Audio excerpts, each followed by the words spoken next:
test is in 4-part, Part 1, Part 2, Part 3, and Part 4. Now look at Part 1. Part 1.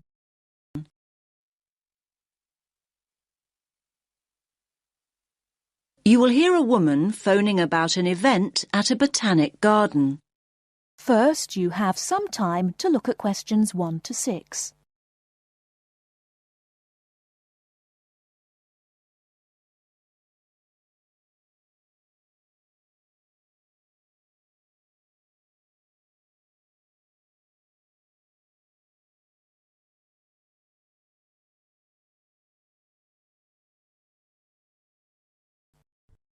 Listen carefully and answer questions 1 to 6.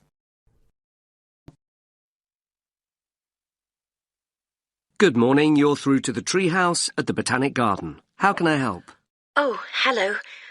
I'd like to book a place on the, Japanese floral art workshop. Ah, yes. Do you mean our workshop on the 16th? No, it's on the 6th. Saturday the 6th. Ah, yes. Got it up here on screen now. Japanese Floral Art Workshop. That's great. You're just in time. We're nearly full. 12 people have already booked a place, and this workshop is limited to 15 participants. It's one of our most popular workshops. In fact, it's the 5th one we've run. And this is the last one this term. There won't be another workshop until next year now. Oh, great. Thanks a lot. And can I just check the start time? It says on the leaflet I've got here that it begins at 12:30. That's right. It finishes at 1:30. Most of our other workshops are only half an hour long, but this one is longer. In fact, we're thinking of running some longer ones in the future. Oh, I see. Well, I'm really glad it lasts for a full hour. I don't think I would be able to come up with any kind of floral arrangement in less time than that. And certainly not in 30 minutes. Me neither. Now, one more thing. The workshop itself is free, but we're asking participants to pay £5 each just to cover the cost of the floral supplies. That's fine. Now, before I book you a place, I'll just give you some information about what'll happen on the day. Basically, it's a real hands-on workshop. So you'll be making your own floral arrangement that you can take home afterwards. That's great. I'm really looking forward to that. Now, a couple of important things. Please remember to bring scissors or cutters to the workshop. Unfortunately, we only have a limited number of pairs to lend people who forget them on the day. Last year, some participants ended up using penknives, which are not at all suitable for floral arranging. Right. I'll make a note of that. And you'll also need to bring your own container. Do you mean a bag, that sort of thing? No, you need a shallow container. Basically, it has to be shallow with a wide base, so that you can use it to work on your arrangement. It can be pottery, wood, plastic, whatever you like. Oh, of course. I see. I'm sure I can find something suitable. And when you arrive for the workshop, ask for Elizabeth Macmillan. She's leading the event. She's a really experienced workshop leader. She's been running the event for us for many years, so you'll certainly be in good hands. That's good to know. Now you have some time to look at questions 7 to 10.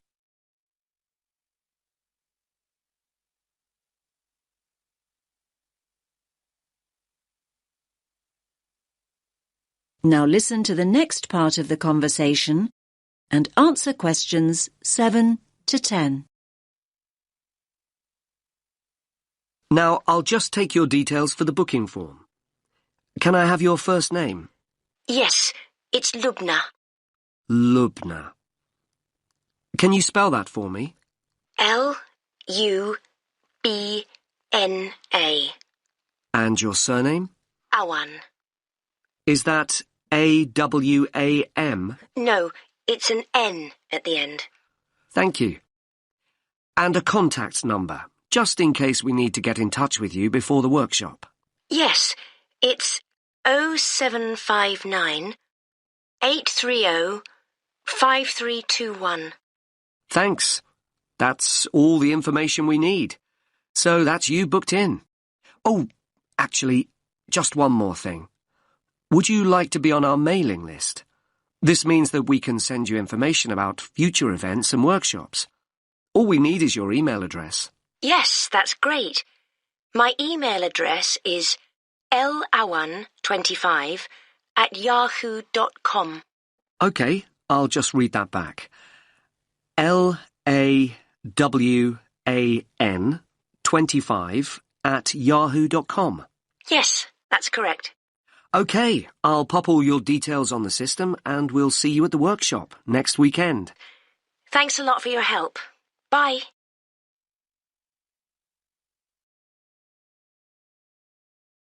That is the end of part 1. You now have half a minute to check your answers.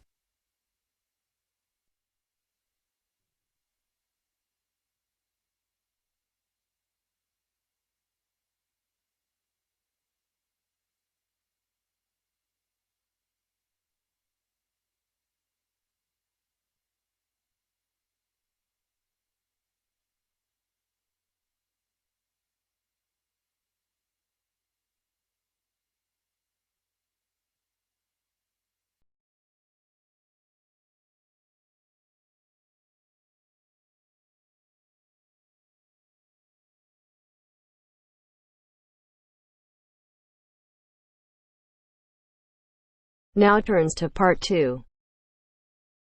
Part 2. You will hear the head teacher of a school giving a talk to parents about some new classrooms. First, you have some time to look at questions 11 to 14.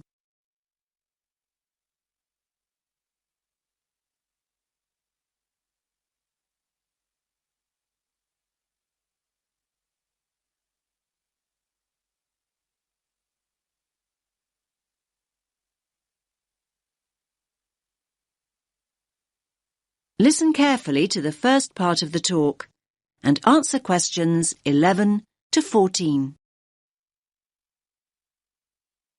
Good evening, everyone, and thanks for making it along. I know how busy you all are with term coming to an end.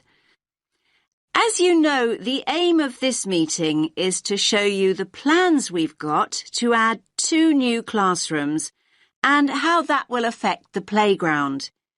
Now, I've heard that quite a few of you are worried that there'll be hardly any playground left, but I want to reassure you that that's not the case at all.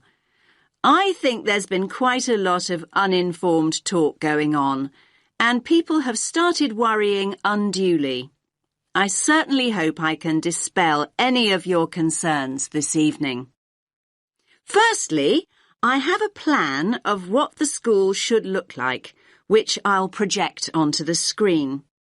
The school governors and the developers want to hear your feedback before making final decisions. Your feedback's very important. When I've gone through the plan with you, you can ask questions and we'll discuss those queries in detail. There'll be plenty of time to tell us what you think over the coming weeks. And once the plans are a little more developed, they'll be available online. There'll be a weekly update, and once the actual construction begins, you'll be able to check progress as it happens. Personally, I'm very happy with where we've got to. I knew we had to have the extra space, but I must admit I worried long and hard about what we might have to sacrifice for it. The developers have certainly convinced me that we've made the right decision. You now have some time to look at questions 15 to 20.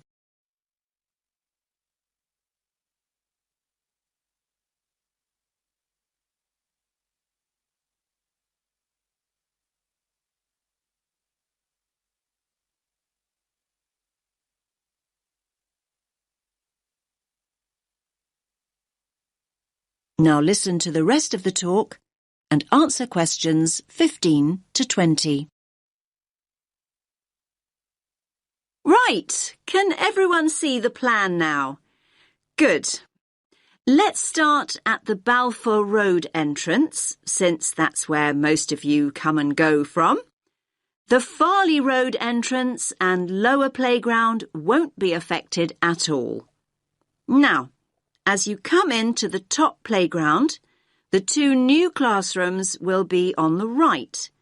There'll be a new gate, and the steps down will be rebuilt. There'll be a ramp for disabled visitors too. On the plan here, only the parts of the building affected by the plans are shown. I'll explain why the hall is marked on later. So, as I said, the new classrooms will be to the right of the entrance and, as you can see, will take up very little of the playground space. We feel the Year 6 children need their own area away from the younger children. So, this one on the left of the two rooms will be the new Year 6 classroom. As you can see, there's no direct entrance from the playground. The plan is to include a small entrance area here from the playground for coats and boots and so on. Entrance to the classroom will be from that area. There'll also be an additional entrance to the hall from this cloakroom, so children will be able to get to the hall from two different directions, from inside the main building and from the new entrance area. I hope that's clear. Now, as you all know, the hall doubles up as the cafeteria at lunchtime. One of the rumours I heard was that we're planning to dispense with the cafeteria and open up a snack bar. I can categorically state that replacing healthy school meals with a snack bar is not remotely in our thoughts. The other new classroom, that's the one with the playground entrance here, is going to be an exciting new venture for us. That's because its principal use will be for the preschool and after-school clubs. More and more parents want that facility outside school hours, and we need a dedicated space to run these activities. I think there were also worries about the nursery school, though I'm not really sure why, to be honest with you. I can tell you now that the whole area on the other side of the main school building will be totally unaffected. The nursery will continue operating as it does now. There will be a couple of smaller constructions, modernisation work really, down here on the other side of the top playground. Cycling into school is getting more and more popular, so we're replacing the old bike sheds with a brand new bicycle bay. There'll be space for 60 bikes. The children's toilets will also be modernised, and the children will be able to enter them from inside the school building rather than from the playground as they do now. There'll be brand new staff toilets in that part of the building too, I'm pleased to say. So, I hope that's at least started to allay a few fears. Take a few minutes to look at the plan, but I'll get out of the way. Then I'll answer a few questions if you have any. Does that make sense to you?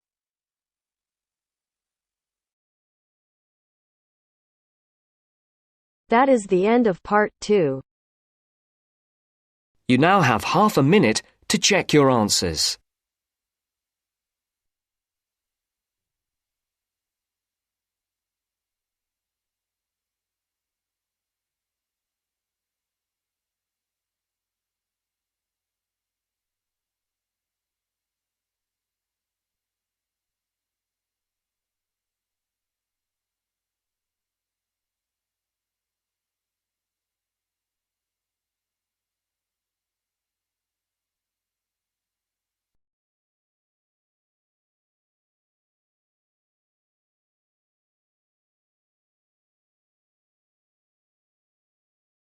Now turns to part 3.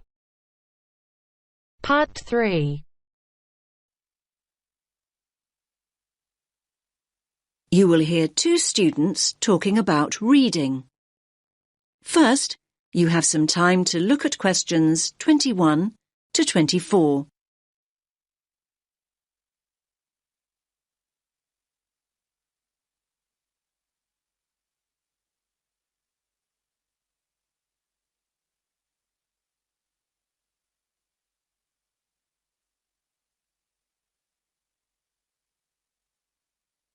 Listen carefully to the first part of the conversation and answer questions 21 to 24.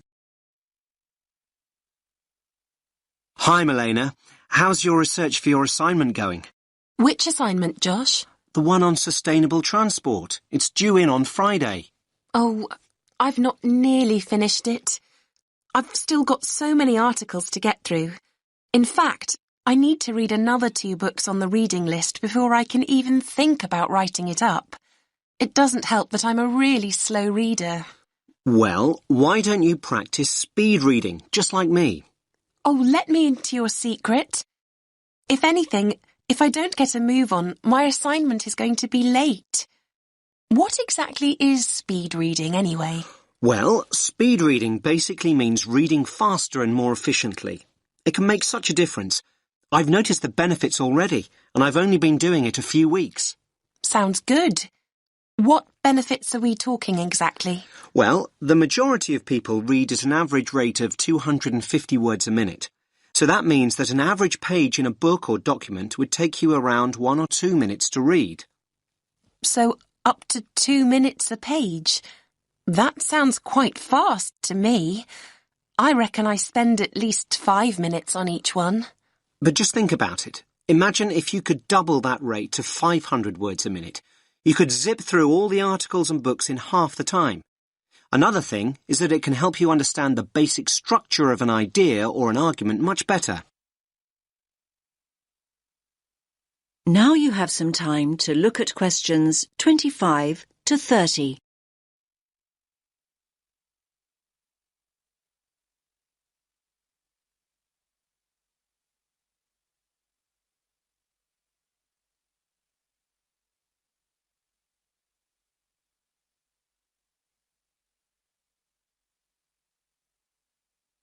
Now listen to the next part of the conversation and answer questions 25 to 30. You make speed reading sound like some kind of sport. Well, actually, speed reading is a bit like playing sport. I like to think it's similar to running. Running? Much too fast for me. I'm more of a jogger. You're not selling it to me very well. Okay, but just think about what it takes to be a fast runner. You can learn the techniques, but to get really good at it and build up your speed, you really need to practice. But athletes train for hours every day.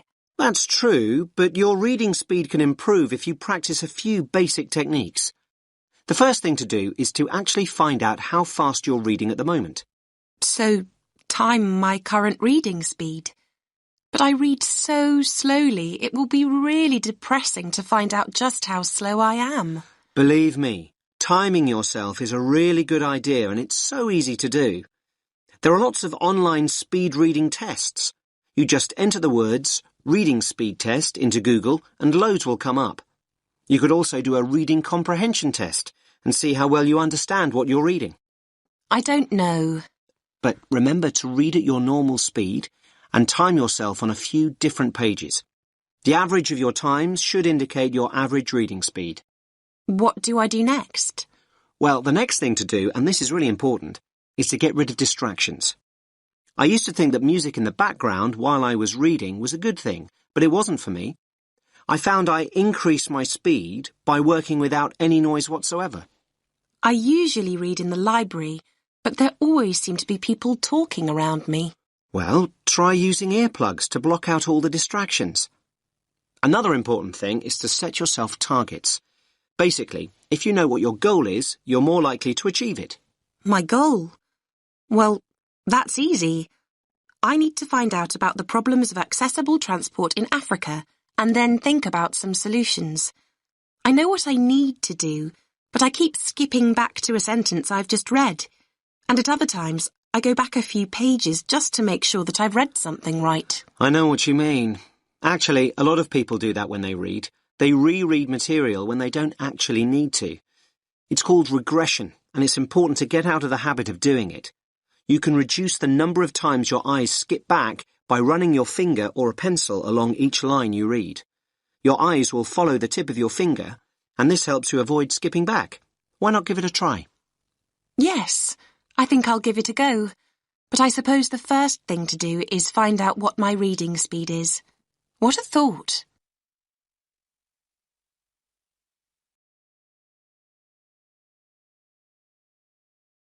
That is the end of part 3. You now have half a minute to check your answers.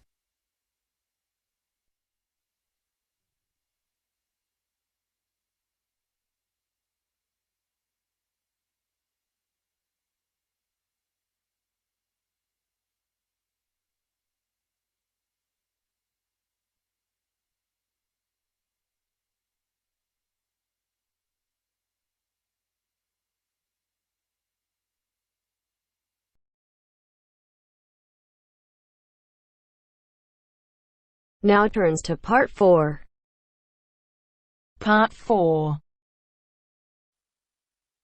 You will hear part of a lecture about the film director Alfred Hitchcock. First, you have some time to look at questions 31 to 40.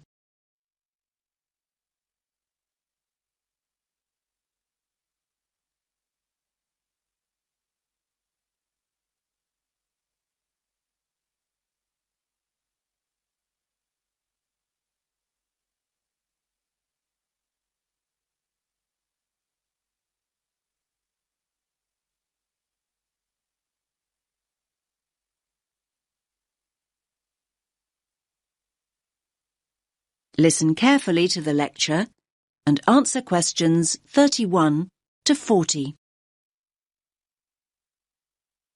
We've been talking about prominent film directors, and today I want to talk about one of the most influential directors of them all, Sir Alfred Hitchcock. I doubt there's anyone here who hasn't seen at least one of his movies. Let me give you some film titles. Put your hand up if you've seen it. OK. The Birds. Vertigo. Rear Window. The 39 Steps. Marnie. And, of course, the most famous of them all, Psycho. OK, good. I can see you're all familiar with Hitchcock then. Now people assume that Hitchcock was from America, perhaps because he spent so much of his life working in Hollywood, but he was in fact born in London in 1899. He didn't actually emigrate until he was 40 years old. Most film critics would agree that Hitchcock had a huge impact on cinema. And you may be surprised to learn that he started making movies as early as the 1920s, when most films were silent. His first attempt, in 1922, actually ended in disaster. The film was ironically called Number 13, and production stopped at a late stage due to financial problems. But before he left Britain in 1939, he'd already made classics like Blackmail, the first film with sound made in Britain, The Man Who Knew Too Much, and The 39 Steps, and he was considered Britain's top director. So why was Hitchcock so influential? To start with, he pioneered techniques, especially in the genre of the psychological thriller. He was known as the master of suspense. During a career that spanned more than half a century, Hitchcock created a distinctive, perhaps unique style. One of his innovations was to use a camera the way a person watching would. This gave filmgoers the sense that they were voyeurs rather than just viewers. He exploited camera angles and used innovative editing techniques to build suspense and maximize anxiety. His eye for detail was astonishing. Did you know that the famous scene in Psycho, in which Marion is murdered in the shower, took a whole week to film? Yes, a scene little more than a minute long. There were around 60 camera positions, and the set had to constantly be deconstructed and reconstructed. Today, that kind of almost obsessive perfection simply wouldn't be cost-effective. A week filming one scene would blow the budget.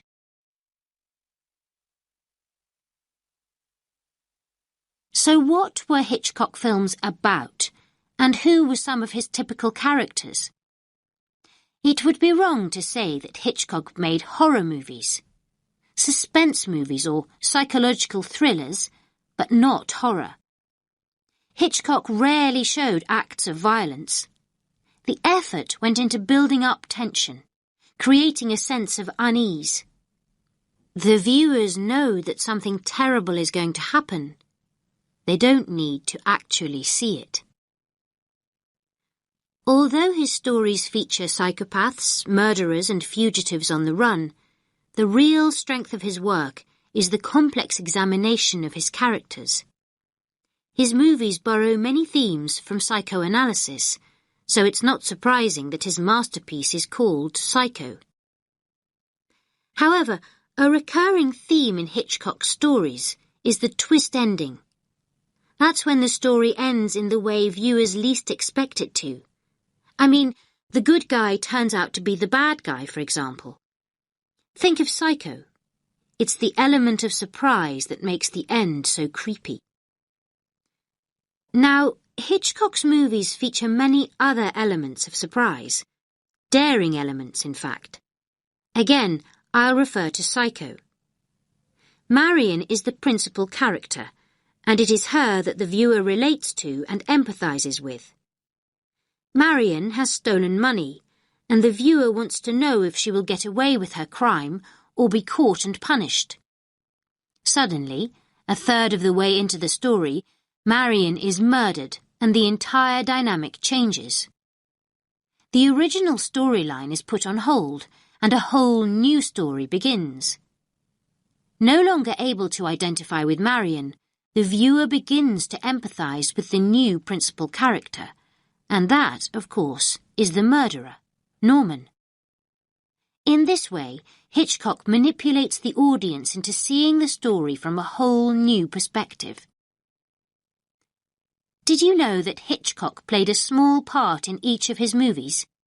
He always had a cameo role, and this was a very clever move, as it helped him become known. Filmgoers could put a face to the director. Some might even say that before Hitchcock, the director was a far less significant individual in the filmmaking process. Nowadays, however, people go to see a particular director's movie regardless of who's starring in it.